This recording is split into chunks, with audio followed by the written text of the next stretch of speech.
And joining us now is the author of The Assault on Reason, former Vice President Al Gore. And it's good to have you with us this morning. Okay, you're not going to tell me again that you have no plans to run, are you? Tell me this morning. Well, I'm not a candidate, and this book is not a political book. It's not a candidate book at all. It's about the fact that there are cracks in the foundation of American democracy that have to be fixed. You know, I've been working on this climate crisis for so long, and that has led me to ask why it is that in our great democracy we have not yet reacted to the overwhelming evidence that we should respond to the climate crisis, just as we did not react to the overwhelming evidence that it was a mistake to invade Iraq. Well, I want to come back to that thesis because part of it involves our jobs in television news, and I want to deal with that. But nonetheless, Mr. Vice President, it's going to be very hard for people to read this book and say this is not a political book, because this is a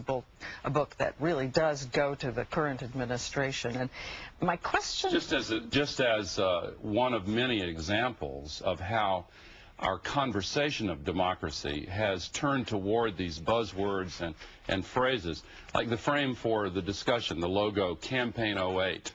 That's not what this is about.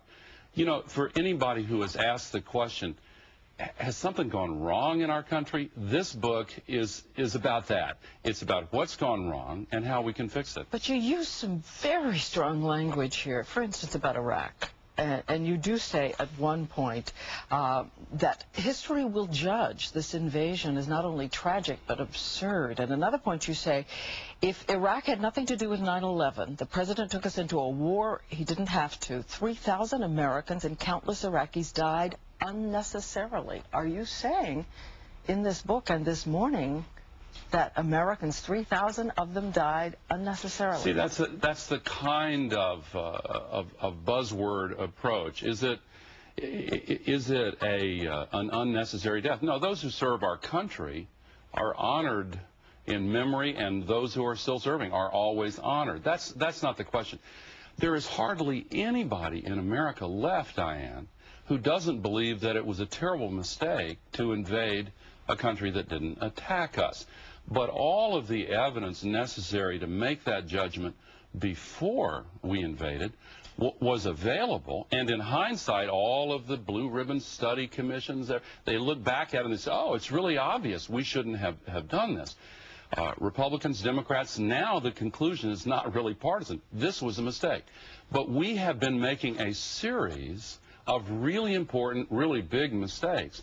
And the question is, how can we reinvigorate the role of we the people in American democracy so that we're part of the conversation, and so that those in both parties who are part of the elected representatives, those who are supposed to be making these decisions, are listening to reason, are looking at the facts, and not brushing past them.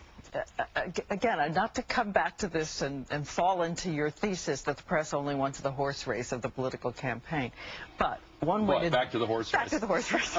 Because you do say that the most effective way to change America is as president. There's no question. That's the most effective way. And well, it's one way. It's one way. Well, and I just wonder, when will you make a decision, and what will it be that causes you to make that decision if you're waiting and watching? Well, you know, I'm not pondering it. I'm not focused on that. I'm focused on how to solve the climate crisis. And in order to solve the climate crisis, I'm convinced that we're going to have to address these cracks in the foundation of democracy, these basic problems with the way we're approaching decision making. You remember the old book Alice in Wonderland, where the character said, first the verdict, then the trial. If we make decisions in America, whether it's on the invasion of Iraq or the climate crisis, on the basis of what powerful political forces want this verdict, and then afterwards, after we make the mistake, then we look at the evidence, you know, we're going to get in even more serious trouble if we do that. We have the basis for curing the problems in American democracy, but it involves not just picking a candidate, not just running an election campaign. It involves all of us. It involves the news media. It involves the citizenry. One of the things you say is that the internet, you believe, is going to make us more interactive, because in some ways you think television news is anesthetizing because you just watch it and don't interact with it. But I've got a question. I mean, you say it several times that we're losing the mental muscles that you need for a democracy. But there are those in your own party who would argue Democrats were swept into Congress. So are you saying that was the American people with no mental muscles? No, I think that was a belated response to some of the perceived mistakes in the current administration.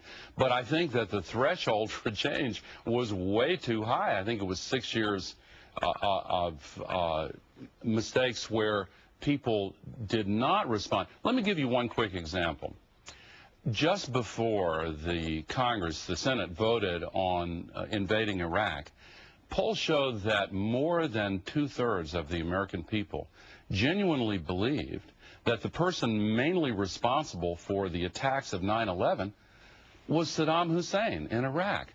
Now, that was wrong, as we now know. And you think that would have changed the political climate for going into this war? No, again, this is not about politics. I think that it would have changed. I think that if we had a full debate and a full airing of the pros and cons of the invasion that brought out the fact that Iraq had absolutely nothing to do with attacking us on 9/11, then we would have been much less likely to have these troops trapped over there now in the midst of a civil war. See, it's all the focus now is on, okay, how do we get out, and that's proper, but how do we avoid getting into another mistake like this? That's what this book addresses. And for those who want to dig deeper and ask the question, what is it that's gone wrong in the way we've been making decisions in America, that's really what this book is all about. We are going to dig deeper. In fact, we're going to come back with another piece because I really want to talk more about this thesis. But to dig not very deep, once again at my peril here. Listen to you. Okay, I just want to say one more time. Donna Brazil, your former campaign manager, has said if he drops 25 to 30 pounds, he's running. Lost any weight? I think, millions of Americans are in the same struggle I am on that one. But look, but listen to your questions. The horse race, the cosmetic parts of this, and look, that's all understandable and natural.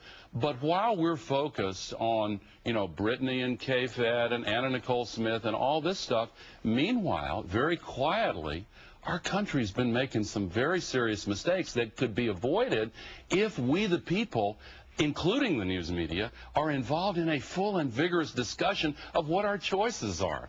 Former Vice President Al Gore, going to stick around. As I say, we're going to talk further, and in another, later on, we're going to be bringing you another look at his thesis about all of us in television news and what's going on.